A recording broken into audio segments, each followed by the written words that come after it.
Good morning everyone. सो आज हम लोग का प्रीलिम्स मेंटरशिप प्रोग्राम 3.0 का डे 1।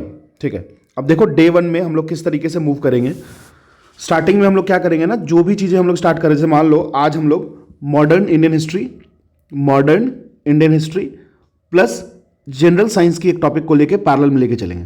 ठीक है, इसके साथ साथ आप बेसिक्स जो करंट अफेयर का होता है डेली शेड्यूल, मान लो कि जैसे मान लो एडिटोरियल सेगमेंट हो गया, एडिटोरियल को हम लोग कंपलसरी रखेंगे डेली के लिए, डे बाय डे के लिए। उसका एक बेसिक सा रीजन यही होगा कि एडिटोरियल सेगमेंट जो होता है वो आपको मेंस के पॉइंट ऑफ व्यू से काफ़ी इंपॉर्टेंट हो जाता है। अगर आप मेंस के पॉइंट ऑफ व्यू से चेक करोगे चीज़ों को, तो एक बार आपका धीरे धीरे, अगर मान लो 3 महीने 4 महीने आपकी आदत हो गई ना एडिटोरियल को पढ़ने की, तो वो धीरे धीरे बेस बन जाता है। आप एक चीज़ देखोगे, आप इंडियन एक्सप्रेस पढ़ो या फिर द हिंदू पढ़ो, जब आप उसको पढ़ते रहोगे तो 3 से 4 महीने बाद आप देखोगे ना चीज़ें जो होती हैं वो बार बार रिपीट होने लगती हैं, मतलब साइक्लिसिटी होती है उसकी। जैसे मान लो नेशनल ह्यूमन राइट कमीशन पे बार बार एक एडिटोरियल में पेज आया, ठीक है, उसके बाद देखोगे 2-2.5 महीने बाद फिर से उस टॉपिक को फिर से लिखा गया है, फिर से उस टॉपिक को छेड़ा गया है एक बार फिर से। तो इसका सिंपल सा मतलब यही है कि अगर आप उसको एक साइकिल कर लोगे तो उसके बाद आगे आपको पढ़ना बहुत आसान होगा। ठीक है, और जो आपको करना है एडिटोरियल सेगमेंट वो आपको इंडियन एक्सप्रेस से करना है, द हिंदू से मत करना, इंडियन एक्सप्रेस से कर लेना, वो काफ़ी सफिशिएंट होगा। ठीक है, अब देखो आज की जो शेड्यूल होगी उसमें हम लोग क्या क्या करने वाले हैं, इसकी पीडीएफ में मैं डाल दूंगा। सबसे पहले एक बात जान लो, आज हम लोग मॉडर्न इंडियन हिस्ट्री से स्टार्ट करेंगे। देखो कोई भी एग्जाम ले लो, इंडिया का किसी भी स्टेट पीसेस को ले लो, जब आप इंडिया के किसी स्टेट पीसेस को लोगे तो वहाँ पे आप एक चीज़ देखोगे, एक पैटर्न बहुत कॉमन है, और वो ये है कि जो हिस्ट्री का पार्ट है ना वो सबसे ज़्यादा इंपॉर्टेंट है। और हिस्ट्री का पार्ट सबसे ज़्यादा इंपॉर्टेंट है ही, उसके साथ साथ उसमें मॉडर्न इंडियन हिस्ट्री वाला पार्ट ना सबसे हाई प्रायोरिटी लिस्ट पे है। तो जब ये हाई प्रायोरिटी लिस्ट पे है तो अगर इसकी हम लोग प्रायोरिटी लिस्टिंग देखें तो ये टॉप पे आता है, टॉप पे। ठीक है, तो इसको हम लोग सबसे पहले फिनिश करेंगे। अगर आप नॉर्मल भी देखोगे, यूपीपीसीएस हो गया, बीपीएससी हो गया, मध्य प्रदेश सर्विस कमीशन हो गया, या फिर महाराष्ट्र पब्लिक सर्विस कमीशन हो गया, हरियाणा पीसीएस हो गया, कहीं पे भी जाओ, मॉडर्न इंडियन हिस्ट्री जो होगा वो टॉप प्रायोरिटी लिस्ट है। तो हम लोग इसको पहले फिनिश करेंगे और आराम आराम से करेंगे। देखो इसके लिए आप कुछ सोर्सेस को यूज कर सकते हो। सबसे इसकी जो कॉमन सोर्सेस हैं, जो बहुत ही फ्रिक्वेंटली यूज की जाती है, वो होती है स्पेक्ट्रम। ठीक है, स्पेक्ट्रम के साथ साथ अब देखो जो लोग वर्किंग हैं उनके लिए स्पेक्ट्रम थोड़ा सा बल्कि हो सकता है। आप एनसीईआरटी भी यूज कर सकते हो, या फिर आप जो वर्किंग हैं उनके लिए मैं बता रहा हूं एनसीईआरटी स्पेक्ट्रम की थोड़ी समराइज वे में लिखा हुआ है, ओनली एस उड़ान, उसको फॉलो कर सकते हो। ठीक है, स्पेक्ट्रम या फिर एनसीईआरटी या फिर ओनली एस उड़ान, ऐसा मत करना कि तीनों दोनों पढ़ने लगना, कोई एक, एनी वन। अगर मान लो जो वर्किंग प्रोफेशनल हैं उनसे वो नहीं कर पा रहे हैं, ओनली एस उड़ान को भी नहीं कर पा रहे हैं, कंडेंस्ड फॉर्म में है, तो आप कोई बात नहीं, आप ल्यूसेंट फॉलो कर लो, फॉलो कर लो। क्वेश्चंस इतने कर लेंगे ना कि आपको परेशान होने की जरूरत नहीं पड़ेगी पॉइंट पे। ठीक है, जब देखो एनसीईआरटी भी देखोगे ना तो ओल्ड एनसीईआरटी पे फोकस करने की कोशिश करना, ओल्ड एनसीईआरटी। मैं इसकी पीडीएफ डाल दूंगा ग्रुप में, आप उसको फॉलो कर लेना आराम से। तो आज हमें क्या करना है, एडवेंट ऑफ यूरोपियंस पढ़ना है। ठीक है, किस तरीके से पुर्तगीज आए, फ्रेंच आए, डच आए, डानिश आए, इंग्लिश आए, किस तरीके से वो इंटर किए, कैसे कैसे काम किए, एक चैप्टर है। यहां से आपको एक क्वेश्चन तो 100% दिखता है हर एक बीसीएस में। तो अगर आप इसको अच्छे तरीके से तैयार कर लेते हो तो नंबर ऑफ क्वेश्चंस -1 हो जाएगा आपका आज। ठीक है, और एक चीज याद रखना, तो इसको आप आराम से एनसीईआरटी या लूसेंट से, स्पेक्ट्रम से या ओनली एस उड़ान से कर सकते हो, आप अपने कंडीशन के अकॉर्डिंग। ओल्ड एनसीईआरटी करना वो ज़्यादा सही रहेगा।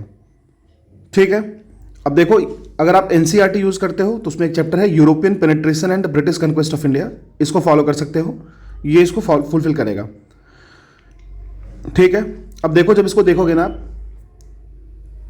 दिखेगा ना कि जैसे जैसे यूरोपियन विजिट किए इंडिया में और कैसे एग्जिट किए, ठीक है, उसके बीच में बहुत सारी चीज़ें हैं जहाँ पे वो अपनी इंडस्ट्री सेट करते हैं, वेयर हाउस सेट करते हैं, डिफरेंट जगह पे सेंटर्स बनाते हैं, बहुत जगह ट्राई करते हैं, छोटे छोटे वॉर्स लड़ते हैं। तो ये सीक्वेंस एक बार आप ध्यान में रखना, इंटर करने का और बाहर जाने का, इसका एक छोटा सा टेबल बनेगा, उसको बना लेना। ठीक है, तो ये हमारा मॉडर्न इंडियन हिस्ट्री सेगमेंट जो होगा एडवेंट ऑफ यूरोपियंस वाला, उसमें NCERT class 12 European penetration and British conquest of India, you can use old NCERT, या फिर अगर आप पहले से नोट्स वोट्स बना के रखे हो तो रिवाइज कर लेना इसको क्विकली।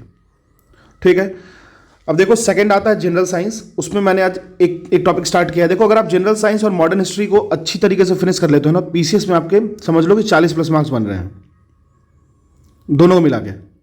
अगर आप बीपीएससी देते हो तो वहाँ पे आप 30 मार्क्स करके चले जाओगे, मतलब 60 मार्क्स हो जाएगा। यूपीपीसीएस दे रहे हो 40+ मार्क्स होगा इसमें, ठीक है। तो इसमें मैंने आज रखा है करंट इलेक्ट्रिसिटी वाले टॉपिक को, ठीक है।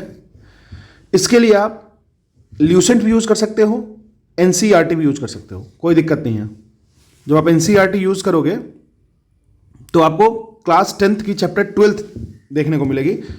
Class 10th chapter 12th। चलो अगर चैप्टर मिसमैच भी हो जाए एक बार चेक कर लेना, ठीक है। चलो अगर मान लो आप एनसीईआरटी को फॉलो नहीं कर पा रहे हो, जो वर्किंग प्रोफेशनल हो वो ल्यूसेंट को फॉलो कर लेना, और जो एनसीईआरटी को फॉलो नहीं कर पा रहे हो तो एनसीईआरटी की समरी आती है उसको फॉलो कर लेना।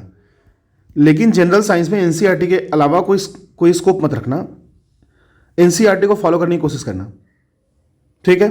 जो वर्किंग है वो ल्यूसेंट को फॉलो कर लो, वहां से भी आपको कंटेंट समहाउ मिल जाएगा, ठीक है। तो आज क्या रखे है ना, बेसिक सा, एकदम बहुत बेसिक सा स्टार्ट करो, खुद को इनिशिएट करो और मिस मत करना, एक भी दिन एक टॉपिक में मिस मत करना, ठीक है। अब देखो करंट अफेयर में एडिटोरियल एंड एक्सप्लेन सेगमेंट को कर लेना इंडियन एक्सप्रेस से या द हिंदू से। मैं मानता हूं कि द हिंदू को अभी स्किप करो, इंडियन एक्सप्रेस वाले सेगमेंट को करो, वहां से बहुत सारी चीजें आपको मिल जाएंगी। Editorial and explain segment of Indian express, ठीक है। फिर सीसेट वाले पोर्शन में आज बेसिक सा कर लेना, लॉजिकल रीजनिंग में कैलेंडर प्रॉब्लम्स को के बेसिक कंसेप्ट को रीड करना। मैं ये नहीं कह रहा हूं कि आज फिनिश कर देना कैलेंडर को, बेसिक कंसेप्ट ऑफ कैलेंडर को रीड कर लेना। रीड करोगे तो इसके लिए हम लोग 1-2 दिन एक्स्ट्रा लेके प्रैक्टिस करेंगे, ठीक है। तो ये हमारा आज का डे 1 है। बहुत कम चीजें हैं लेकिन स्टार्ट करो, धीरे धीरे आराम से फिनिश करो, ठीक है। आपको पता होगा कि जो आप कुछ भी प्लान करते हो दिन में, कुछ भी प्लान कर लेके बैठते हो, लेकिन जब तक आप उस पर एक्शन नहीं करते हो ना, मतलब जब तक उस पर एक्ट नहीं करते हो, वो मैटर नहीं करेगा। कितने भी आप परफेक्ट हो, जीनियस हो, कोई मैटर नहीं करता। अगर आप कंसिस्टेंट नहीं हो इस चीज़ में तो वो आपको हेल्प नहीं करने वाली है, ठीक है। छोटे छोटे स्टेप से स्टार्ट करो। बहुत ही बुरा फील होगा कि चलो पूरे दिन भर में मैंने सिर्फ 2 टॉपिक किया, लेकिन ये 30 दिन में 60 टॉपिक होगा, 70 टॉपिक होगा, वो भी परफेक्शन के साथ। इसके बाद उसी 70-80 डेज में साइक्लिकली रिवीजन को रखेंगे, टेस्ट सीरीज को इंक्लूड करेंगे, ठीक है। क्लियर है?